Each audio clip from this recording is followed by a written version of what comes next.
Сәлеметсіздер ме, құрметті оқушылар? Бүгін біз бейметалдар сабағын жалғастыратын боламыз. Яғни бүгін галогендер топшасындағы екінші бейметал хлормен танысатын боламыз. Ең бірінші осы хлордың периодтық жүйедегі орналасуына көз жүгіртейік. Өздеріңіз көріп тұрғандай, міне хлор, яғни үшінші периодтың 17-ші топтың негізгі топшасында орналасқан, атомдық номері 17 және салыстырмалық атомдық массасы 35,5. Енді хлордың атомдық құрылысына келетін болсақ, хлор атомының құрылысы негізі 17 протон, 17 электрон және 18 нейтроннан тұрады. Оның 3D моделі мына жерде сіздерге берілгендей, осыдан қарап көрсеңіздер болады. Яғни бірінші энергетикалық деңгейде 2 электрон, екінші энергетикалық деңгейде 8 электрон және үшінші энергетикалық деңгейде 7 электрон бар. Яғни сыртқы қабатында 7 электрон болғандықтан хлор бұл бір электронды қабылдап хлор минус ион түзеді. Және электрондық конфигурациясы міне 1s2, 2s2, 2p6, 3s2, 3p5 осындай электронды конфигурациясы бар.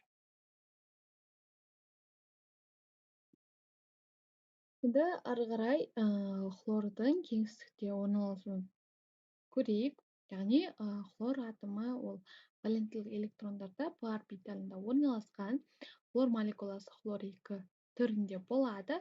Сонымен қатар ол осы екі атом ковалентті байланыс арқылы байланысады. Яғни бұл жерде сіздерге екі хлор атомы ортақ электрон пульті арқылы байланысып хлор 2 молекуласын түзу туралы схемасы берілген. Енді хлордың екі изотопы бар. Жалпы хлор 35 және хлор 37. Хлор 35 ол табиғатта кең таралған, хлор 37 изотопы тұрақты изотоп болып табылады. Хлордың ашылу тарихына келетін болсақ, оны 1774 швед химигі Карл Вишеле осы алғашқы рет алған. Кейіннен Деви хлордың жеке химиялық элемент екенін дәлелдеген. Ал хлор табиғатта бос күйінде кездеспейді. Ол көбінесе минералдардың, яғни ас тұзының, калий тұзының және магний хлориді осы теңіз суында хлор көп мөлшерде кездеседі.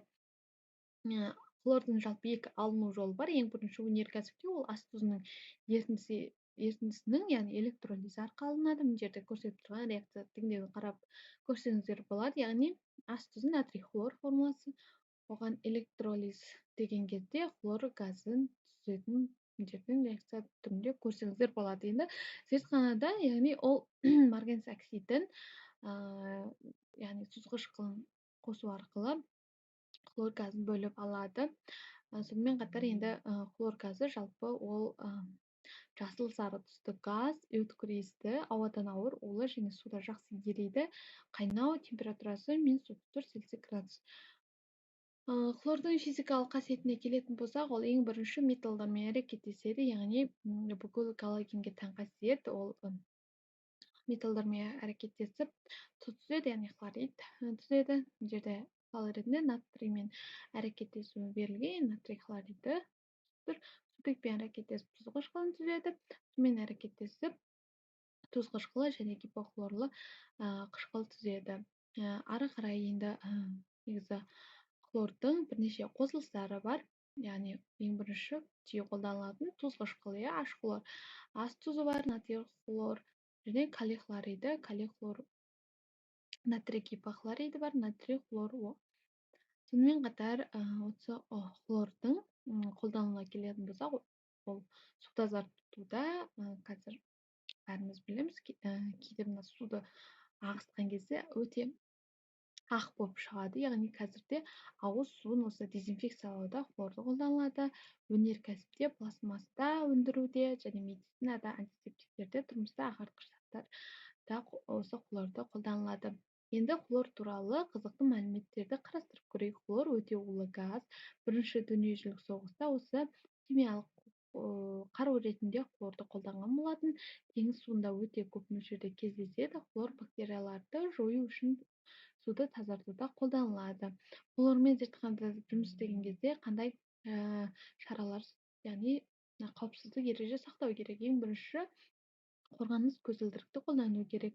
Желдетілетін жерде жұмыс істеу, газды дем алмау керек, яғни хлор газ болған соң ол өткір улы болады. Сондықтан біз жұмыс істеген кезде қорғаныс ыдысы қолғаптарын және бетімізді өте яғни жақсы неғу керек, қорғану керек.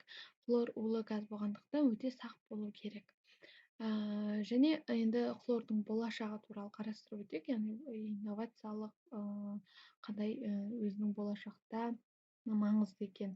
Яғни ең бірінші ол өнеркәсіпте өте маңызды.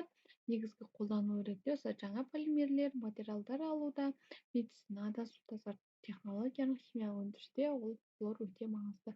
Жалпы бүгінгі сабақ бойынша сұрақтарыңыз болса, астына жазып кетіңіздер және ссылкада берілген тест пен тапсырмаларды орындауды назарларыңызға рахмет.